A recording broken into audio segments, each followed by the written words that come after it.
Boa noite, gente. Eu só ouvi os desencarnados. Boa noite, gente. Agora sim, esse foi o clima que me prometeram aqui. Agora eu estou no caminho de luz. É muito bom estar essa noite aqui, para que a gente possa conversar um pouquinho sobre os ensinamentos do Cristo, na visão espírita, e conversar um pouquinho, não é fazer uma palestra, e sim uma conversa. Porque quando a gente conversa, a gente troca. E eu aqui tenho uma tarefa de estudar um pouquinho, passar para vocês, e vocês vão me trazer muito fluido, muito amor, muito carinho, para que a gente tenha uma noite agradável. Nós vamos falar sobre justiça das aflições. Confesso para vocês que foi um tema bem desafiador de estudar, mas também muito gratificante, para que a gente possa compartilhar essa noite. Porque acredito muito que o verbo do momento é compartilhar, é dividir. Dividir através do que a doutrina nos traz. E isso não é tese minha. João registrou o que Cristo falou. Observai a minha lei e me amai, que eu rogarei ao Pai o Consolador prometido. E o Consolador hoje nos reúne essa noite. Tem alguém aqui a primeira vez? Nós conversamos sobre a doutrina, mas trazemos também um reforço da música. Porque nós acreditamos que a música, ela nos leva em alguns lugares que nos permite nos transformar. Nós acreditamos que a arte, ela vai lá naquele lugar onde muitas vezes a prece não vai. No dito popular, quem canta reza duas vezes, né? Então a gente traz esse reforço da música para que a gente possa, através do momento de hoje, do título de hoje, a gente fazer essa transformação em nosso coração. E como o título é Justiça das Aflições, nós vamos começar com uma canção. Ela se chama Justiça e Fé. É uma canção que eu gosto muito. E eu peço a vocês, se quiserem se conectar através dela, para que a gente possa começar a nossa conversa, eu vou ficar muito feliz.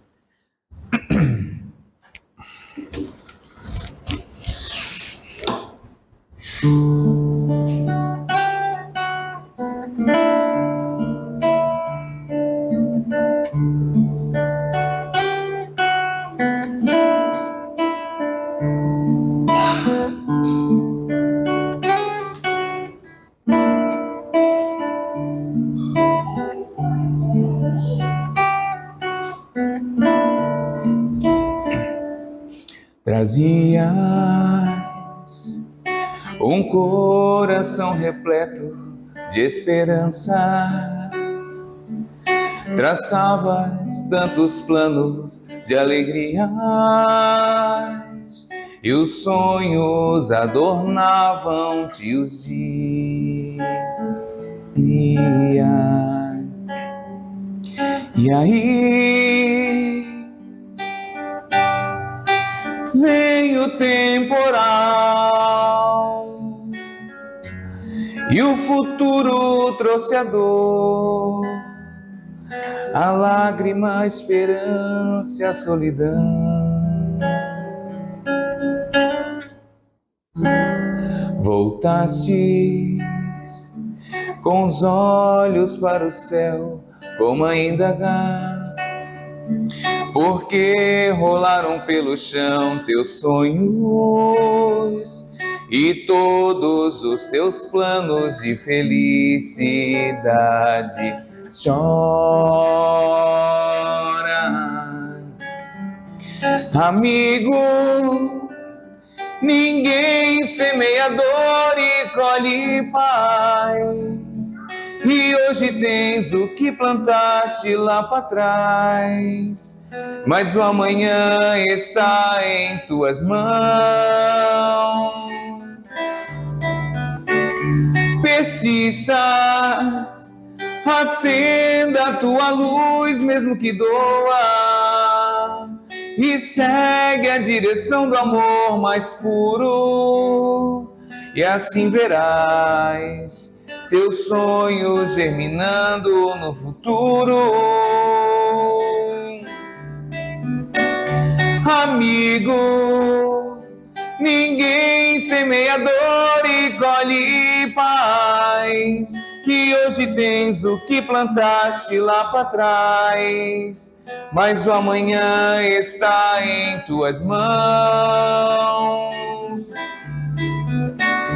Persistas, acenda a tua luz, mesmo que doa, e segue a direção do amor mais puro, e assim verás teus sonhos germinando no futuro.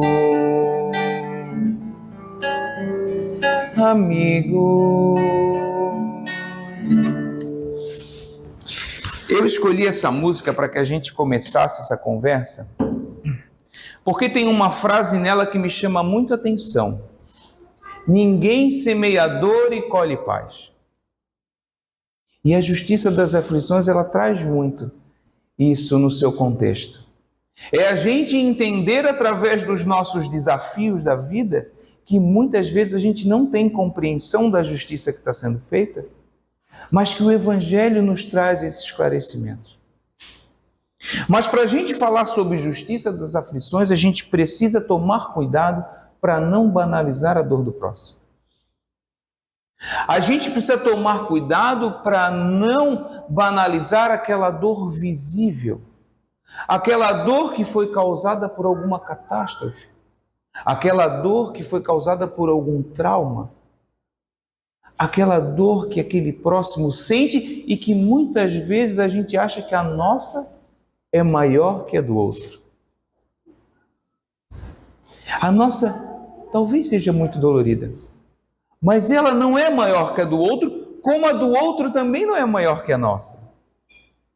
Cada um de nós sente a dor à nossa maneira. Cada um de nós vive os desafios do dia a dia da nossa maneira. Mas o importante é a gente entender esses desafios. O importante é a gente fazer o movimento de evolução através dos desafios. Até mesmo daquelas dores invisíveis. Aquelas que muitas vezes a gente não sabe de onde veio, aparentemente. Aquelas que a gente diz, por que comigo, Deus? Por que eu estou passando isso nesse momento? Eu não sei vocês, mas eu pelo menos já briguei com Deus um bocado. E olha que Ele me respondeu. Só que a gente é tão orgulhoso que a gente quer que Ele responda do jeito que a gente acha que tem que ser a resposta. E nós não nos atentamos a essas respostas do dia a dia dentro da nossa família, dentro do ambiente do nosso trabalho, dentro dos trabalhos do centro espírita. Quantas respostas, né, Andrews e Ju? Quantas respostas nós recebemos no Benezinga? E a gente não se flagra de como Deus fala conosco. Mas a cada dia é dia de fazer diferente. Mas falar de aflições, eu acredito que todo mundo aqui sabe o que é aflição, né? Mas justiça às vezes é difícil a gente entender. Falar de justiça às vezes é um pouquinho complicado. Lembro de uma história no interior de uma cidade. Existia uma quadrilha. Eram 3 criminosos. Eles ficaram durante meses rodeando uma família, uma casa, para ver a rotina deles. Então ali todos os dias eles viam quando o marido saía para trabalhar, quando a mãe e a criança ficavam sozinhos em casa. E assim foi feito dia a dia. Até que um dia eles esperaram o marido sair e foram até a residência. Um ficou no carro, outro ficou na porta e o outro assaltante entrou à casa. E lá ele rendeu a mãe e a criança, que tinha 4 anos, pediu para que elas ficassem num cômodo no cantinho e roubou tudo que tinha de valor. Pegou tudo que tinha na casa, abasteceu o carro, saindo, ele voltou para dentro da residência, deu um tiro na cabeça da mãe e da filha. As autoridades, claro, conseguiram prender a quadrilha e ela foi a julgamento. Lá no julgamento, aquele pai estava enfurecido. Aquele marido estava enlouquecido, dizendo: por favor, façam justiça. Façam justiça. E eu pergunto a você: que justiça? Se matar os assaltantes, vai trazer a mãe e a filha de volta? Se pegar esses assaltantes e cortar todos em pedaços, vai trazer a mãe e a filha de volta? Claro, precisou se prender para que tirasse eles da sociedade, para que eles não cometessem mais crime. Mas a justiça humana nunca vai fazer a justiça 100%. Porque nós somos seres imperfeitos. Mas nós ainda cometemos o erro de buscar perfeição nos seres imperfeitos. Nós esperamos perfeição daquele que não consegue trazer a perfeição. E muitas vezes nós desacreditamos da perfeição divina e colocamos toda a nossa esperança na perfeição humana. Porque nós estamos num mundo de expiação e prova. Nós estamos em processo de evolução. Lembra do mundo de expiação e prova? Primeiro mundo primitivo, né? Aquele que o pessoal ainda só age por instinto. Depois, no segundo, expiação e prova, somos nós, aquele pessoal que tem o livre-arbítrio, mas não sabe usar. Não sei vocês, mas eu não sei ainda. Depois o de regeneração, que é aquele que já está saindo da UTI, já está tendo consciência das coisas, já está pedindo: olha, por favor, tira esse livre-arbítrio daqui que eu não sei usar. Depois o mundo ditoso. O mundo ditoso é aquele que um chega para o outro e diz: ó, o que vai fazer hoje, Rita? Vai fazer alguma coisa? Está com a tua agenda livre? Aí a Rita diz: não. Então vamos fazer o mal? Não, hoje eu não vou fazer o mal. No mundo ditoso, os espíritos já sabem que é melhor fazer o bem chorando do que fazer o mal sorrindo. E no mundo celeste, que não tem encarnação. Mas olha só, nós não estamos nem na metade do caminho. E como que a gente busca a perfeição, uma justiça perfeita, dentro das pessoas imperfeitas que não estão nem na metade do caminho da evolução? Mas aí a gente precisa compreender Deus. Precisamos confiar em Deus. Deus, inteligência suprema, causa primária de todas as coisas. Deus, aquela luz que nos ama todos, sem distinção. Ele ama aquele que cometeu o assassinato, até aquele pai, da mesma forma.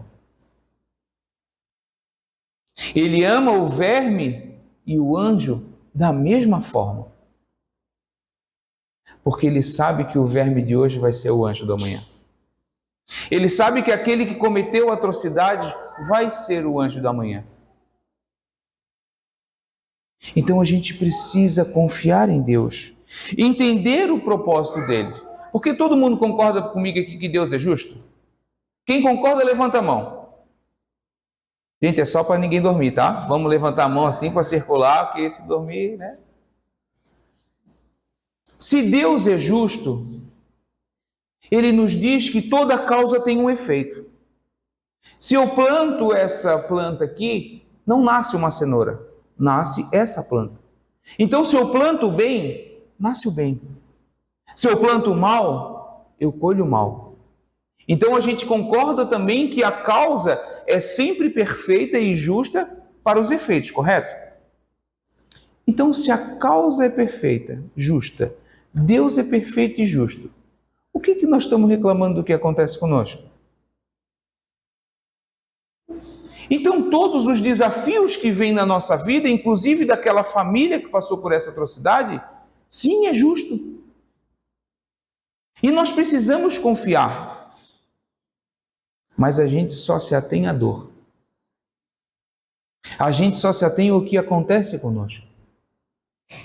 E não o que aquela experiência pode fazer conosco se a gente trabalhar com ela. Aquele filho difícil.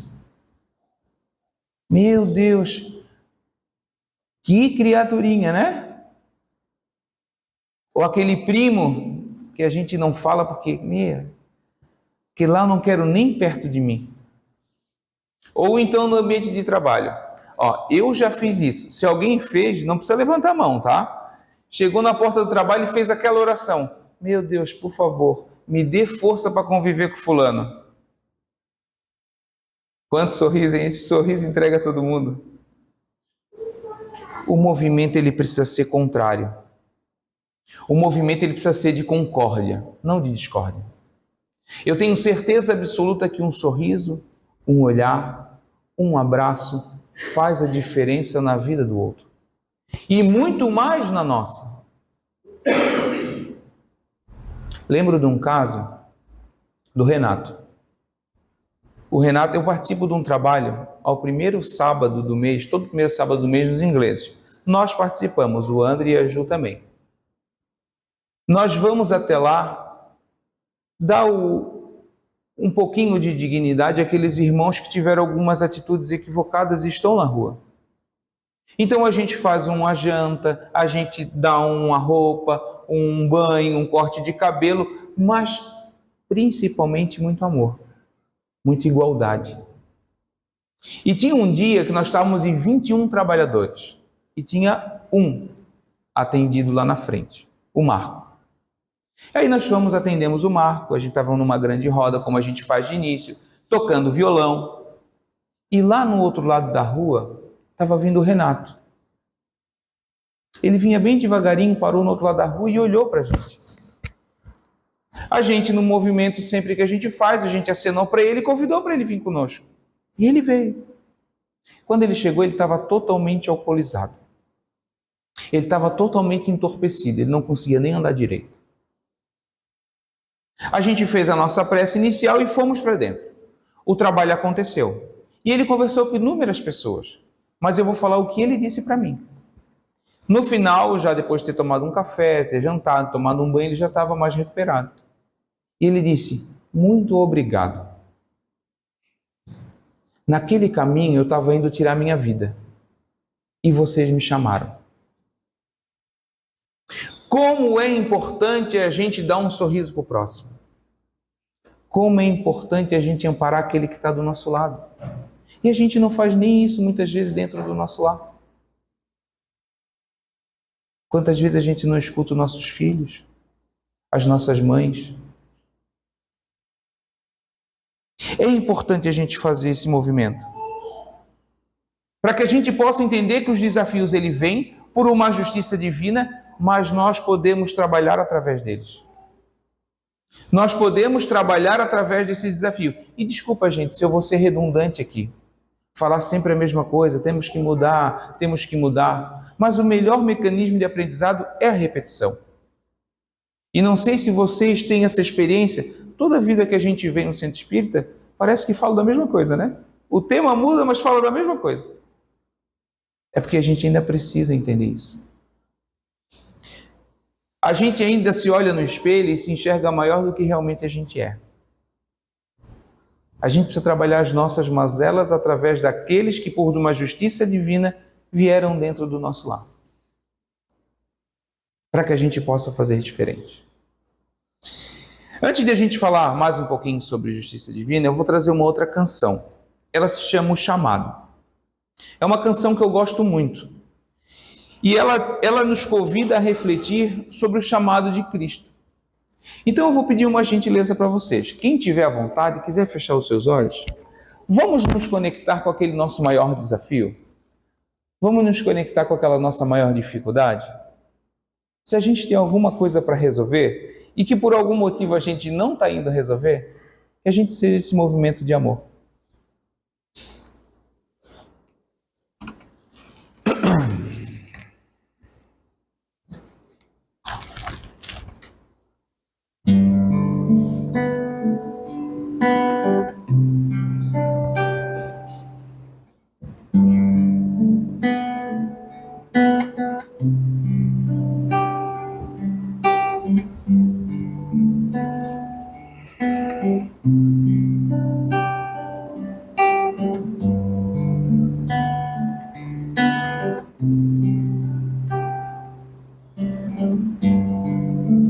Ondas da vida carregam o barco, atracados no tempo, não quer navegar.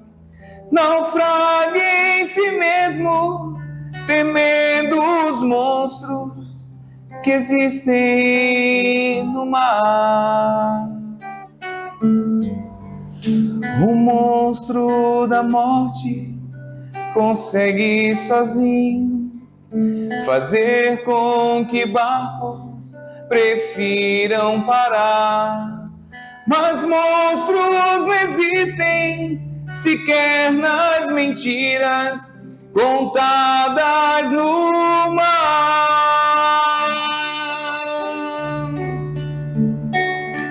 Vai, enfrenta as tormentas do além-mar, isso as velas da coragem pra lutar e ir além. Estrelas do bem vão te guiar.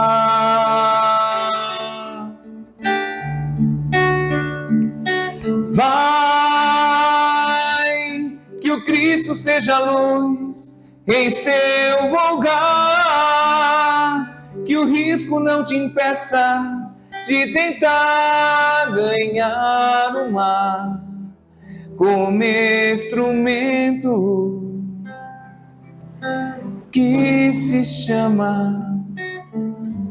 Então, através dessa canção, que a gente se conecte com o nosso maior desafio, aquele lugar que a gente precisa dar um pouquinho mais da gente, porque acredite, a solução depende de nós. Que a gente possa trabalhar todo o amor, todo o ensinamento de Deus, de Cristo, nesses desafios da vida. E se ainda ele persistir, é porque algo a gente tem a aprender. Então que a gente possa, através do pensamento e do coração, fazer diferente a todo momento. Ondas da vida carregam o barco, atracados no tempo, não quer navegar. Naufraga em si mesmo, temendo os monstros que existem no mar.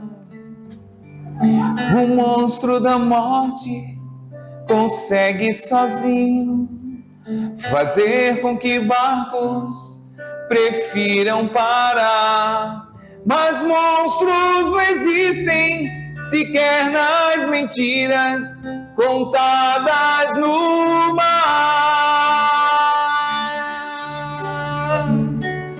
Vai, enfrenta as tormentas do além-mar, isso as velas da coragem pra lutar e ir além. Estrelas do bem vão te guiar. Vai, que o Cristo seja luz em seu vulgar, que o risco não te impeça de tentar ganhar o mar como instrumento que se chama amor.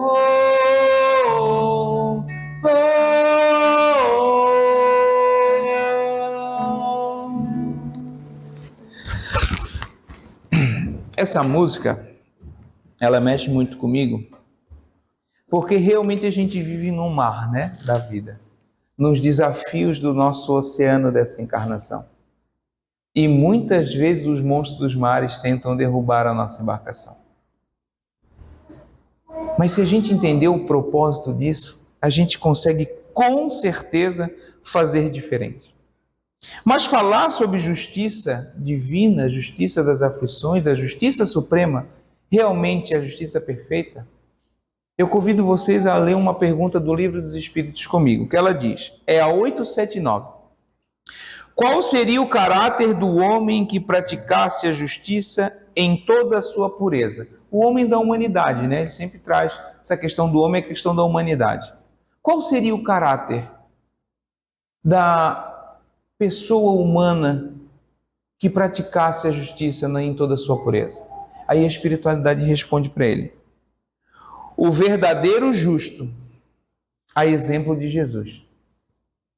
Porquanto praticaria também o amor do próximo e a caridade, sem os quais não há verdadeira justiça. Então, o único hoje que conseguiria fazer a justiça perfeita seria alguém com as mesmas características e evolução do Cristo. Alguém aqui tem? Se tiver também, essa palestra não vai adiantar para ele, pode ir embora. Então a gente ainda precisa entender que nós estamos caminhando. E a justiça divina ela vai ser feita de acordo com as nossas evoluções, com as nossas provas e expiações. Porque eu costumo muito dizer que, por exemplo, lá no Livro dos Espíritos tem a lei de justiça, de amor e de caridade, né? Eu costumo dizer que é uma receita. Alguém aqui sabe fazer bolo de cenoura? Levanta a mão quem sabe. Tá todo mundo acordado, hein? Bom. Como é que faz um bolo de cenoura? 4 cenouras. Liga o liquidificador, bota no liquidificador. 4 cenouras dentro do liquidificador. 3 ovos. 2 xícaras de farinha de trigo. Tá certo, mãe? É assim, né? É. 1 xícara de açúcar. Um pouquinho de fermento. Fecha o liquidificador, bate tudo, né? Enquanto bate, Ju, unta a forma aí, por favor, que nós vamos precisar. Andrews, dá aquele auxílio. Terminou de bater. Agora tira a cenoura. Dá? Não dá de tirar a cenoura? Já bateu tudo? E a justiça, amor e caridade? Vamos fazer a receita? Vai lá. Pega o liquidificador. Não liga ainda. Bota justiça infinita dentro. Botou? Amor infinito dentro. Colocou? Caridade infinita dentro. Andrews, unta a forma aí. Untou a forma? Fechou. Liga o liquidificador e bate tudo junto. Bateu? Agora tira o amor. Dá? Não, né?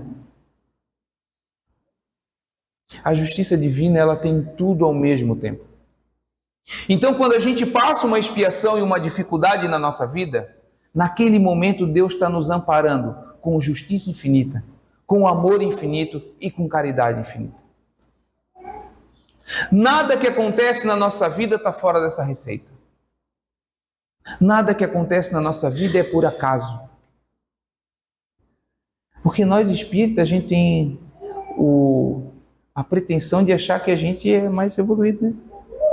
Quando a gente casa com alguém, a gente acha que casou com um espírito evoluído. Ah, um espírito perfeito. Aí, quando a gente casa, a gente entende que não é assim, né? Depois de 7 anos, então, né?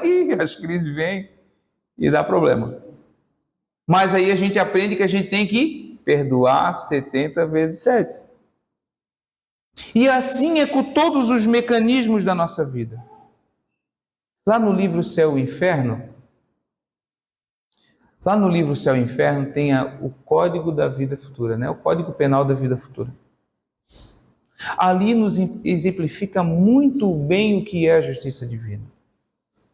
Ali nos exemplifica muito bem como a gente deve conduzir as nossas encarnações. A gente vai conversar um pouquinho sobre isso. Eu dissesse que o relógio estava atrasado, mas ele está correndo rápido. Lá na justiça, no Código Penal da Vida Futura, ele nos diz que a gente tem que exercer sim o nosso livre-arbítrio, mas da melhor forma possível.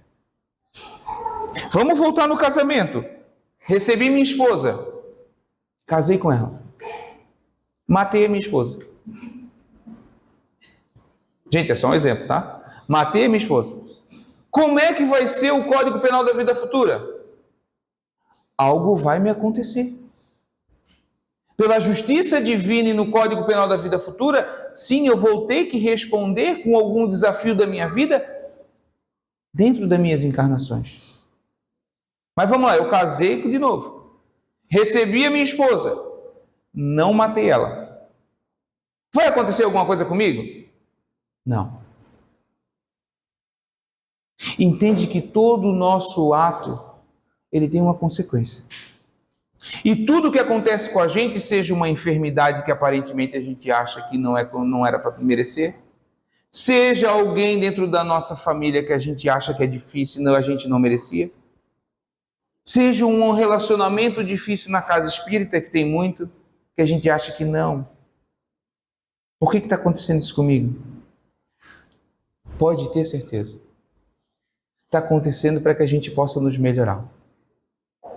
Que a gente olhe para a gente e tire esse orgulho de dentro de nós e entenda que nos chama a atenção sempre é o que a gente tem latente em nosso coração. Eu brinco muito que assim, todo mundo já almejou alguma coisa, né? Hoje eu quero comprar uma moto. Então eu passo na rua, só olho moto. O que eu vejo de moto? As outras coisas já não me interessam, porque aquilo está latente no meu coração. E quando eu olho para o outro e vejo que aquele outro lá está fazendo algo errado, ele está errado porque ele está agindo dessa forma. Será que aquilo ali não é o que está latente no meu coração? Não é o que eu tenho que melhorar? Mas a minha esposa é muito difícil, se ela não mudar não vai dar certo. Será mesmo que é só ela que tem que mudar? E se nós fazer o movimento inverso? E se a gente acolher, e se a gente amparar, e se nós mudarmos junto? Essa é a proposta do Cristo. Cristo não escolheu seres e espíritos perfeitos para estar do lado dele. Eu lembro de Simão Pedro. Simão Pedro teve a honra de receber Cristo na casa dele. Tomou café com ele, almoçou com Cristo, jantou com Cristo. E quando Jesus disse para ele, você vai me negar 3 vezes, o que ele falou? Eu? Eu que convivo com o Senhor todos os dias, eu vou negar? Jamais. E o que aconteceu? Porque a gente ainda é muito orgulhoso para saber que a gente está errado.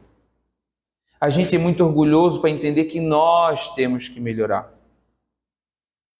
É preciso fazer esse movimento, olhar para nós mesmos e ver que sim, nós precisamos fazer diferente. Aí eu lembro que Chico perguntou para Emmanuel, como é que se reconhece um criminoso?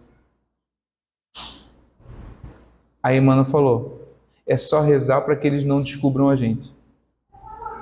Todos nós erramos. E todos nós precisamos reparar os nossos erros. E essa é a proposta da doutrina. Porque a doutrina é o consolador prometido. Ela não é o esclarecedor prometido. Ela vem consolar as nossas dores e nos ensinar a fazer diferente a cada dia. Então esse é o grande apelo de hoje. É a gente olhar para a gente, é a gente olhar para os nossos desafios, é a gente olhar para a nossa rotina e fazer diferente a cada dia. Assim como fez Santo Agostinho, assim como fez Abraham Lincoln, que o que ele precisava melhorar ele botava no bolso. Eu preciso ter paciência. Aí numa situação diversa ele olhava, opa, paciência. Que a gente faça isso. Porque eu brinco muito nas conversas que eu vou, que assim, aqui dentro do Centro Espírita é maravilhoso, né? A gente aqui conversando, tá todo mundo, eu vou mudar, hoje eu vou mudar. Chegou na esquina, alguém fechou o teu carro, esqueceu tudo. É preciso que a gente faça esse movimento de prática. Porque a doutrina espírita ela não precisa de soldados, ela não precisa de guerreiro, ela precisa de praticante. E aí sim a gente vai disseminar o amor do Cristo no coração do próximo. E com certeza no nosso também. Então, gente, o que Kardec nos ensina na justiça das aflições? 3 pontos muito importantes. Primeiro, diante do nosso erro, arrependimento. É muito importante olharmos para o que a gente fez, as atitudes equivocadas e o que acontece conosco e ter o arrependimento. Depois, a reparação. Não tenhamos vergonha de pedir desculpas, de dizer que ama, de dar um abraço, Porque, olha, a todo momento é momento de fazer diferente. Em outras conversas eu trago uma história sobre a minha avó. Minha mãe diz que não escuta mais nem eu falar isso aí, que ela diz, já falas tanto. Mas é interessante a gente falar. Eu acho que ainda tem um pouquinho de tempo. A minha avó, ela morou conosco. Ela chamava Maria, mais conhecida como Dedê. E ela sempre nos ajudou a minha mãe a nos criar, eu e meu irmão. Então minha mãe trabalhava, meu pai trabalhava fora e ela cuidava da gente. A visão que eu tenho, a lembrança que eu tenho dela, ela estava lá na casinha dela atrás, cozinhando, de sutiã e ouvindo Roberta Miranda. E assim ela nos criou. E com o tempo foi passando, ela foi para dentro da nossa casa, dormia no nosso quarto, até que ela desenvolveu um câncer. Ela desenvolveu a doença do câncer. E obviamente a gente deu todo o suporte que podia na época. E ela veio a desencarnar algum tempo depois. Por que eu estou contando isso para vocês? Porque se hoje eu tivesse um pouquinho da ideia que eu tenho hoje, eu faria diferente. Eu tomaria atitudes diferentes. Então é importante que a gente comece agora a fazer diferente naqueles que estão ao nosso lado. A fazer diferente todos aqueles que cruzam o nosso caminho. E essa vai ser a proposta de hoje. Eu começo com a da gratidão, agradecendo a todos que ficaram comigo aqui até agora. Porque eu sei o quão é difícil chegar aqui. Mas quando a gente vem aqui, a gente dispõe num pouquinho do nosso dia, sem saber quem vai estar aqui, quem vai falar e o que vai trazer.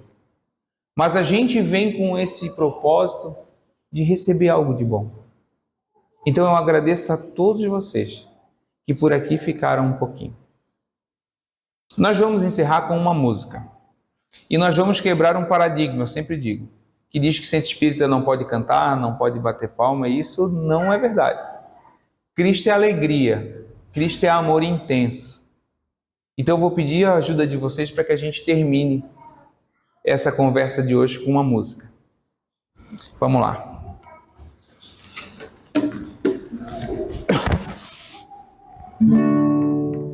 Eu trouxe até um coral hoje, ó. Minha prima, minha mãe, amiga da família e a cunhada dela. Se ninguém cantar, elas vão cantar. Eu trouxe um coral já.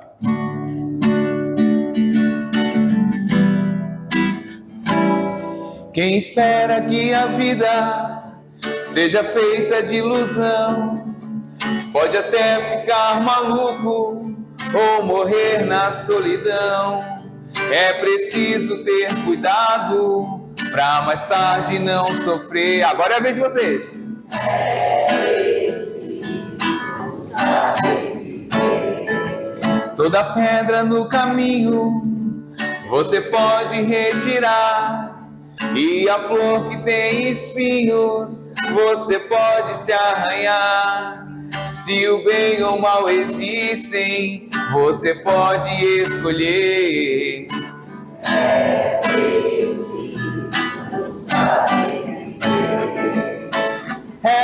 preciso saber viver.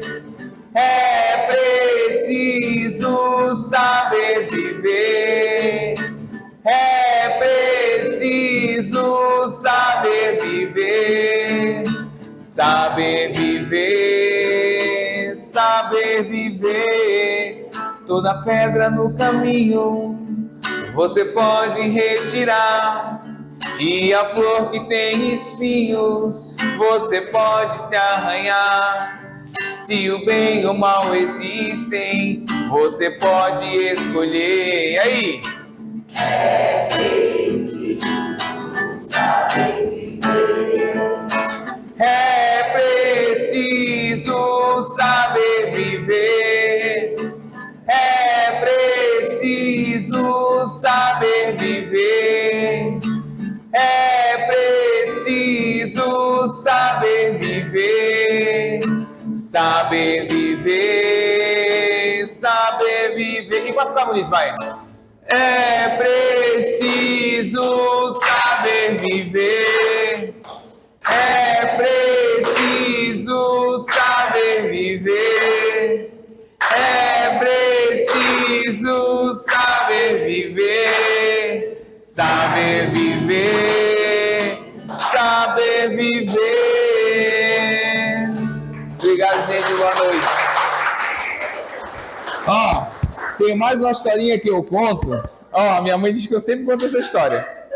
Quando bate palma, eu lembro do Geraldo Campetti, que ele diz assim, ó, foi em uma palestra e bateram palma para mim. Aí eu perguntei para o meu mentor, aquelas palmas foram para mim? Aí o mentor bom que se preze disse, tu acha mesmo que foi? Aí ele teimoso disse, não foi? Aí ele disse, não, as palmas foram para ele que tiveram a paciência de te ouvir, então as palmas são para vocês. Obrigado, gente, boa noite.